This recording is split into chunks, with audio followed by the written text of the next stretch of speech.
HP news.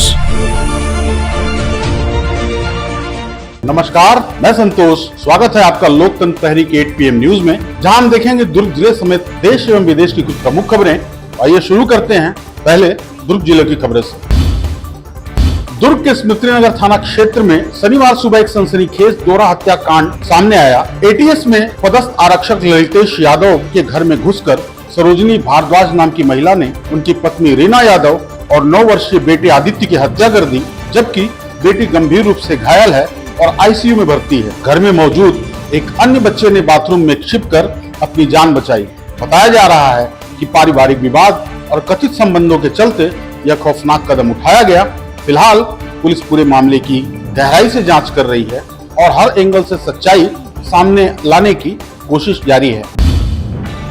आम आदमी party से 7 राज्यसभा सांसदों के इस्तीफे के बाद सियासी बयानबाजी तेज हो गई है। दुर्ग सांसद विजय बघेल ने इस मुद्दे पर पार्टी पर गंभीर आरोप लगाए हैं। उन्होंने कहा है कि यह घटनाक्रम इस बात का सबूत है कि आम आदमी पार्टी अंदर से टूट चुकी है। विजय बघेल के अनुसार अरविंद केजरीवाल के नेतृत्व और उनके कार्यशैली के कारण पार्टी में असंतोष बढ़ा है।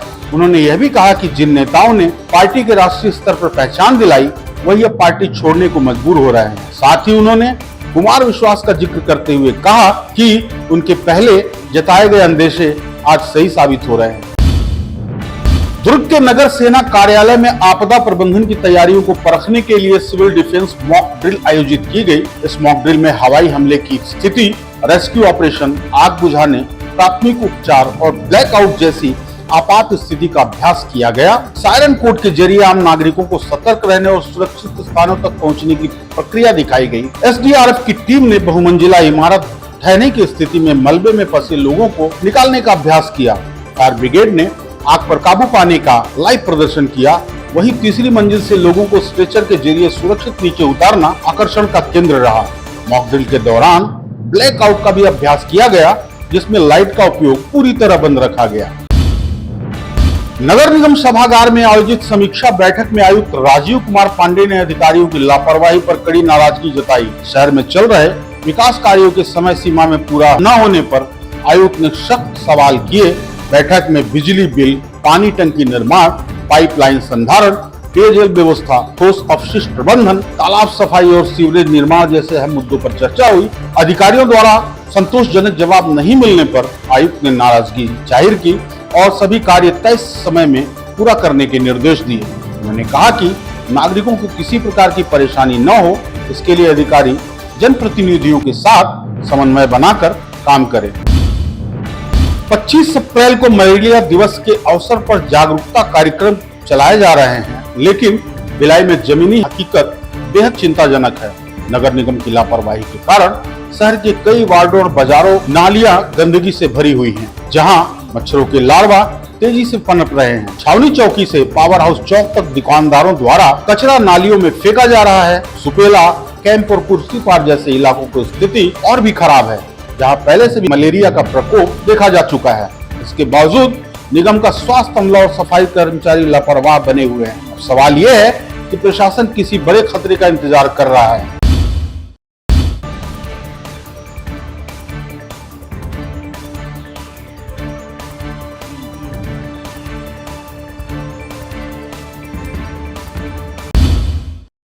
अब नजर डालते हैं प्रदेश की खबरों पर।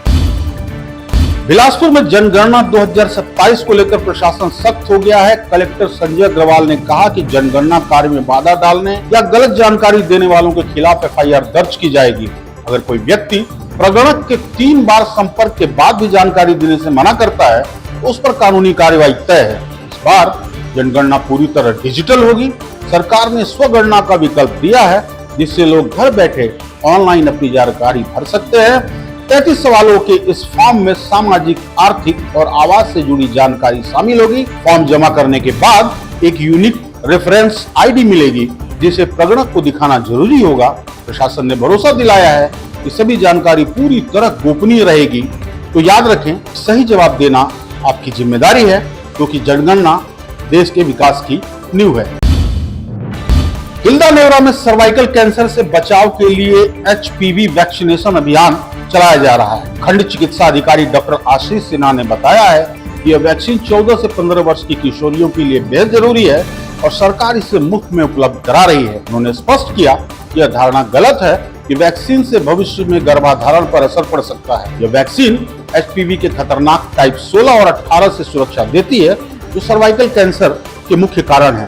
साथ ही टाइप 6 और टाइप 11 से भी बचाव करती है। अभियान के तहत टीकाकरण सुबह 10 बजे से दोपहर 2 बजे तक सामुदायिक स्वास्थ्य केंद्र तिल्दा और आसपास के स्वास्थ्य केंद्रों में किया जा रहा है। स्वास्थ्य विभाग ने अभिभावकों से अपील की है कि अपनी बेटियों को समय पर टीका लगवाकर इस गंभीर बीमारी से बचाएं।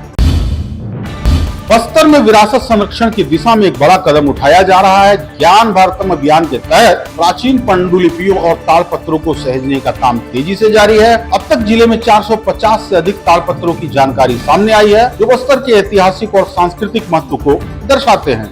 जिला प्रशासन ने इस अभियान के लिए समिति का गठन किया और आधुनिक तकनीक के जरिए ज्ञान भारतम मोबाइल ऐप से 100 से ज्यादा तालपत्रों की स्कैनिंग की जा चुकी है। कई बार पांडुलिपियां उड़िया भाषा में मिली, जो बस्तर के पुराने सांस्कृतिक संबंधों की झलक दिखाती है। कलेक्टर आकाश छिकारा और SP शलभ सिन्हा ने इन धरोहरों को सुरक्षित रखने वाले परिवार से मुलाकात की। अधिकारियों का कहना है कि ये सिर्फ कागज नहीं, बल्कि बस्तर की पहचान और आने वाली पीढ़ियों के लिए अमूल्य विरासत है। छत्तीसगढ़ सरकार ने निजी स्कूलों पर लगाम लगाने के लिए 2 बड़े फैसले लिए हैं। पहला, अब कोई भी निजी स्कूल अपनी मर्जी से फीस नहीं बढ़ा सकेगा। हर साल अधिकतम 8% तक की फीस बढ़ाई जा सकेगी। इससे ज्यादा बढ़ोतरी के लिए जिला फीस समिति की मंजूरी जरूरी होगी। दूसरा, स्कूल अब अभिभावकों पर किसी खास कंपनी की किताबें, यूनिफॉर्म या स्टेशनरी खरीदने का दबाव नहीं बना सकेंगे। सरकार ने निर्देश दिया है कि कक्षा 1 से 8 तक पढ़ाई सिर्फ NCERT और SCERT की किताबों से होगी। साथ ही हर स्कूल में फीस समिति बनाना अनिवार्य किया गया है और निगरानी की जिम्मेदारी जिला शिक्षा अधिकारी को दी गई है। अगर कोई स्कूल नियम तोड़ता है तो उसके खिलाफ सख्त कार्रवाई की जाएगी। सरकार के इस फैसले से अब पालकों को राहत मिलने की उम्मीद है और निजी स्कूलों की मनमानी पर भी रोक लग सकती है। जांजगीर चांपा जिले के चांपा शहर में देर रात एक टेंट हाउस गोदाम में भीषण आग लग गई। घटना वार्ड क्रमांक 4 बड़े मठ मंदिर के पीछे स्थित गोदाम की है, जहां रात करीब 12:30 बजे आग भड़की। आग की सूचना मिलते ही स्थानीय लोगों ने अपने स्तर पर आग बुझाने की कोशिश की, लेकिन आग तेजी से फैलती चली गई। इसके बाद दमकल विभाग को सूचना दी गई, जिससे मौके पर पहुंचकर कड़ी मशक्कत के बाद आग पर काबू पाया। इस हादसे में करीब 25 लाख रुपए का सामान जलकर राख हो गया, जिसमें पर्दे, कुर्सियां, सोफा, डिनर सेट, लाइटिंग और सजावटी सामग्री शामिल है। मौके पर तहसीलदार प्रशांत पटेल पहुंचे और स्थिति का जायजा लिया। वहीं पुलिस ने मामले की जांच शुरू कर दी है।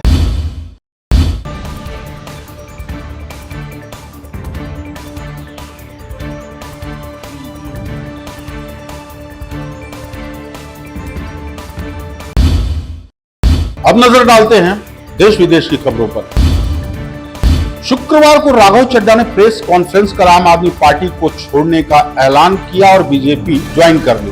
बताया जा रहा है कि उनके साथ आम आदमी पार्टी के 10 में से 7 सांसद ने भी पार्टी छोड़ने का फैसला किया है। इसमें स्वाति मालीवाल, हरभजन सिंह, संदीप पाठक और अन्य नाम शामिल हैं, जिससे राज्यसभा में पार्टी की ताकत घटकर सिर्फ 3 सदस्य तक रह गई है।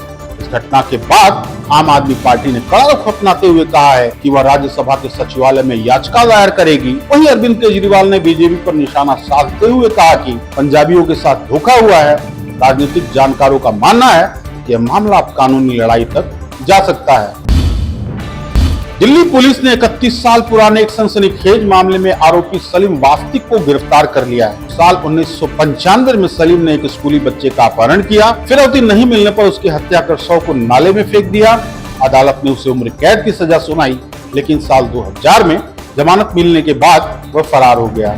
इसके बाद सलीम ने अपनी पहचान बदल ली और अलग अलग शहरों में रहकर पुलिस से बचता रहा। गाजियाबाद में उसने मौलवी बनकर नई जिंदगी शुरू की और 007 नाम से यूट्यूब चैनल चलाकर विवादित वीडियो पोस्ट करने लगा। हाल ही में उस पर हुए हमले के बाद मामला चर्चा में आया, जिसके बाद पुलिस को उसकी असली पहचान का पता चला। अब गिरफ्तारी के बाद पुलिस उसके 31 साल के अपराधों की जांच कर रही है और कई बड़े खुलासे की उम्मीद है। तेलंगाना की सियासत में एक बड़ा उलटफेर देखने को मिला है।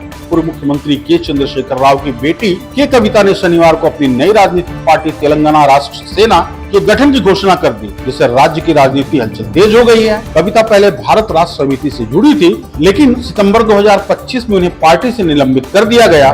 बताया जा रहा है कि पार्टी के अंदरूनी मतभेद इसके पीछे की वजह रही। नई पार्टी का नाम भी काफी दिलचस्प है, क्योंकि पहले तेलंगाना राष्ट्र समिति का यही नाम था, जिसे 2022 में बदलकर भारत राष्ट्र समिति किया गया था। अब कविता की यह वापसी तेलंगाना की राजनीति में नए समीकरण और बड़ी चुनौतियां खड़ी कर सकती है। नेपाल के प्यूठान जिले में एक भीषण सड़क हादसे में 2 लोगों की मौत हो गई है, जिसमें 35 साल की निर्मला और 6 साल की काव्या शामिल है। यह हादसा उस समय हुआ जब एक यात्री बस अनियंत्रित होकर खाई में गिर गई। इस दुर्घटना में चालक समेत कुल 21 लोग घायल हुए हैं, जिससे 19 का इलाज बुडवल के अस्पताल में जारी है। घायलों में से उत्तर प्रदेश नेपाल सीमावर्ती क्षेत्र के कई लोग शामिल हैं। घटना के बाद प्रशासन हरकत में आया। राहत और बचाव कार्य तेजी से जारी है। उत्तर प्रदेश के मुख्यमंत्री योगी आदित्यनाथ ने मृतकों के परिजनों के लिए 2-2 लाख रुपए की सहायता राशि देने की घोषणा की है। साथ ही घायलों के इलाज और परिजनों की मदद के लिए प्रशासन पूरी तरह मुस्तैद है। ब्रिटेन और स्पेन ने नाटो से जुड़ी एक अमेरिकी रिपोर्ट पर आपत्ति जताई है। इस रिपोर्ट में दावा किया गया है कि ट्रंप प्रशासन ईरान के खिलाफ समर्थन न मिलने पर इन देशों के खिलाफ कार्रवाई पर विचार कर रहा था। पेंटागन के अंदर एक ईमेल में संभावित कदमों पर चर्चा हुई, जिसमें नाटो के अहम पदों से हटाना और स्पेन की भूमिका सीमित करना जैसे विकल्प शामिल थे। साथ ही ब्रिटेन के फॉकलैंड द्वीप पर अमेरिका की नीति की समीक्षा की बात भी सामने आई है। फॉकलैंड द्वीप, जिस पर ब्रिटेन और अर्जेंटीना दोनों दावा करते हैं, एक बार फिर वैश्विक राजनीति के केंद्र में हैं। 1982 के युद्ध के बाद यह मुद्दा बेहद संवेदनशील बना हुआ है। वहीं स्पेन ने साफ किया है कि वह किसी लीक ईमेल के आधार पर फैसले नहीं लेता। नाटो अधिकारियों का कहना है कि किसी सदस्य देश को हटाना नियम के तहत संभव नहीं है। आज के समाचार यहीं तक। मुझे दीजिए इजाजत। देखते रहिए लोकतंत्र प्रहरी। नमस्कार।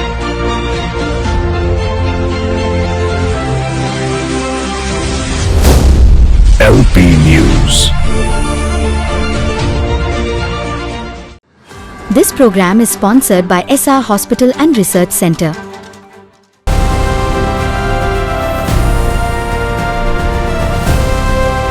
हर खबर पर नजर, सच, हिम्मत और जमीनी रिपोर्टिंग, देश, समाज और सत्य के लिए। LP न्यूज, आपकी आवाज।